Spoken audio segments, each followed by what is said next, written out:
আল্লাহ পাক বলেছেন 5 গুণে গুণান্বিত ব্যক্তিরা আগামী দিনের ইসলামী রাষ্ট্রের নেতৃত্ব দিবে। 1 নম্বর গুণ, যেই নেতারা ভারতের কাছে ঈমান বিক্রি করবে না। ঠিক কিনা কোন? ভারতের কাছে অনেকে ঈমান বিক্রি করছে না, বিক্রি করে ধরাও খাইছে। কিন্তু আমরা মুসলমান ঈমান কারো কাছে বিক্রি করি না, আমরা আল্লাহর জন্য জীবন দিয়ে দেই। ঠিক কিনা? 1 নম্বর, আল্লাযীনা ইউমিনুনা বিল গায়ব, যারা রাষ্ট্র পরিচালনা করবে ঈমানের সাথে রাষ্ট্র পরিচালনা করবে। 2 নম্বরে ওয়া ইয়াকিমুনাস সালাহ, এই নেতারা শুধুমাত্র নিজেরাই নামাজ পড়বে না, বরং কর্মীদের উপরে নামাজ কায়েম করবে। সচিবালয়ে জামাতের সাথে নামাজ হবে, গণভবনে নামাজ হবে, বঙ্গভবনে নামাজ হবে, সব জায়গায় জামাতের সাথে নামাজ হবে। সব জায়গায় নামাজ হয়ে গেলে ঘুষ আর দুর্নীতি থাকতে পারে না। নেতাদের 3 নম্বর গুণ হলো ওয়া মিম্মা রাযাকনাহুম ইউনফিকুন, নেতারা রাষ্ট্রের একটা পয়সাও মেরে খাবে না, তারা নিজের পকেটের টাকা রাষ্ট্রের জন্য খরচ করবে। কোন ঠিক কিনা? এই বিগত সময়ে লক্ষ লক্ষ টাকা যারা বেগম পাড়ায় পাচার করেছে, যদি আল্লাহর কোরআনের আইন থাকতো প্রত্যেকটা চোরের হাত বাংলার মাটিতে কেটে দেওয়া হতো। কিন্তু সামনে আল্লাহর কোরআনের আইন কায়েম হবে এবং এই আইন দিয়ে প্রত্যেকটা চোরকে চিহ্নিত করে তাদের হাতগুলো জাতীয় মসজিদ বাইতুল মুকাররমের সামনে কেটে দেওয়া হবে। যারা দেশের 1 টাকা চুরি করেছে তাদের হিসাব হবে। কোন ঠিক কিনা? ওয়াকিমুনাস সালাহ ওয়া মিম্মা রাযাকনাহুম ইউনফিকুন, রাষ্ট্রের 1 টাকাও তোমরা খেও না, বরং নিজের পকেটের টাকা রাষ্ট্রের জন্য খরচ করো। অর্ডার যার তিনি কে? আমার মনে পড়ে আপনারা যখন শুনেছেন আল্লামা দেলোয়ার হোসেন সাঈদী রহমাতুল্লাহ যেদিন মারা গিয়েছেন, তিনি তো মারা যান নাই, তাকে মারা হয়েছে, শহীদ করা হয়েছে। তো ওনার জানাজা যখন আমরা গেলাম সকালবেলায় 10টার দিকে পিরোজপুরের ওনার তাফহিমুল কোরআন মাদ্রাসার উপরে একজন বৃদ্ধ বাবা, তিনি এমন ভাবে কাঁদতেছেন, মানুষ যেভাবে ওই যে ছোট বাচ্চা দুধ পাওয়ার জন্য মায়ের সামনে যেভাবে কান্দে, ওই বৃদ্ধ বাবা এভাবে কাঁদতেছে। আমি তার কান্না দেখে এভাবে গিয়ে পিছনে মৃধ হাত রাখলাম, সালাম দিয়ে বললাম, বাবা আপনি কাঁদেন কেন? তিনি বললেন, আজকে যিনি মারা গিয়েছেন সাইদি হুজুর, ওনার একটা দৃশ্য আমার মনে পড়ে গিয়েছে। বললাম, কি দৃশ্য?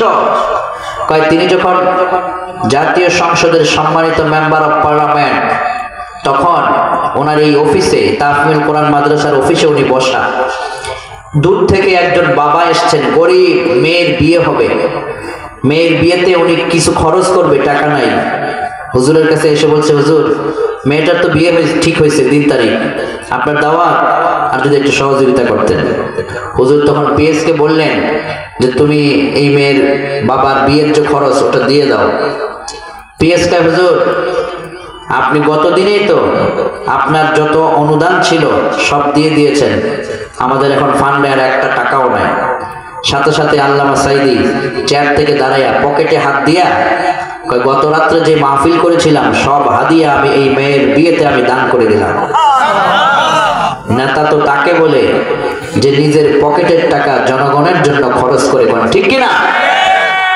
এই নেতা, এজন্য আল্লাহ বলছেন রাষ্ট্রের জন্য, রাষ্ট্র থেকে নিবে না, রাষ্ট্রকে দিবে। আপনি মানুষের থেকে নিবেন না, আপনি দিবেন। আপনি দিলে ওই মানুষটার কাছে আপনি চিরকাল সম্মানিত হয়ে থাকবেন, আর শুধু নিলে ওই মানুষের কাছে আপনার দাম কমে যাবে, আপনি ঋণী হয়ে যাবেন। ঋণী হবেন না, আপনি দিবেন। তাহলে আপনি দিলে দুনিয়াতেও সম্মান পাবেন, আখিরাতে এর বিনিময়ে আপনার মর্যাদা বাড়িয়ে দিবেন। তিনি কে? 3জন 4জন বন্ধু একসাথে হোটেলে গিয়েছেন, খেতে বসছেন, চার আড্ডায় বসছেন, আপনি আগে বিলটা দিবেন।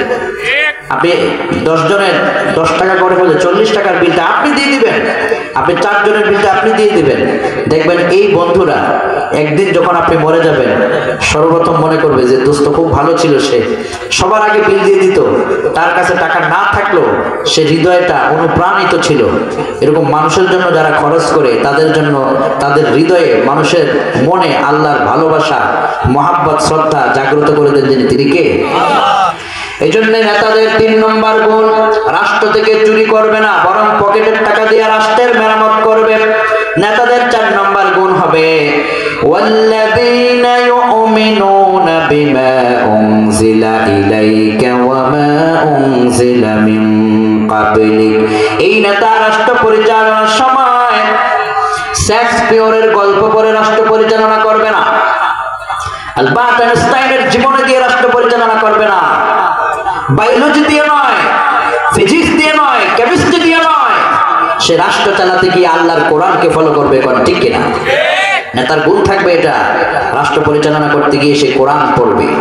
নেতার ৫ নম্বর গুণ হলো ওয়াবিল আখিরাতি হুম ইউকিনুন।